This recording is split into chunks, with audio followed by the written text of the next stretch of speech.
नमस्कार मित्रांनो. तर आपल्या इथं डार्क गोल्डन रिट्रीव्हरला आज पपीज झालेत. 9 पपीज झालेत टोटल. सर्व पपीज एकदम हेल्दी असे आहेत.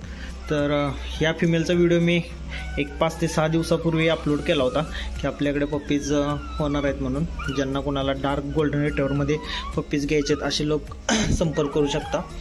तर पपीज खूप सुंदर असे आहेत, तुम्ही बघू शकता. तर आता ह्या फिमेलला मी थोड्या वेळानं म्हणजे 1-2 दिवसात ट्रिम करणार आहे. त्याचं कारण म्हणजे असं की आता हे दूध प्यायला त्यांना त्रास होतो, कारण हे जास्त केस असल्यामुळं पपीजला फिमेलचं दूध पकडताना खूप त्रास होतो.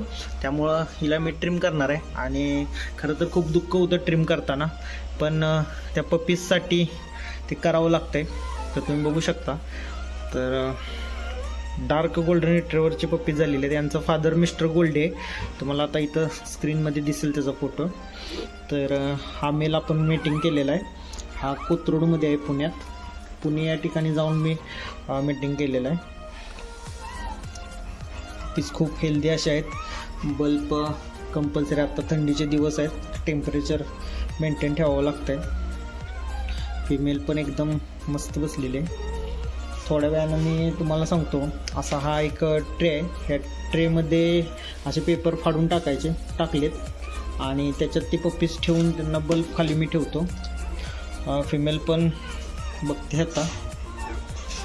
तर हे बेबीज आहेत तिचे, खूप सुंदर असे बेबीज आहेत. तर ज्यांना कुणाला पपीज घ्यायचे असतील यांना 35 ते 40 दिवसानंतर पपीज मिळतील. यांचं 3 वेळा डिवर्मिंग, 3 ते 4 वेळा डिवर्मिंग होतं. त्याच्यानंतरच पप्पी आपण सेलला काढतो. खूप सुंदर असे पपीज आहेत. तुम्हाला मी थोडं दाखवतो.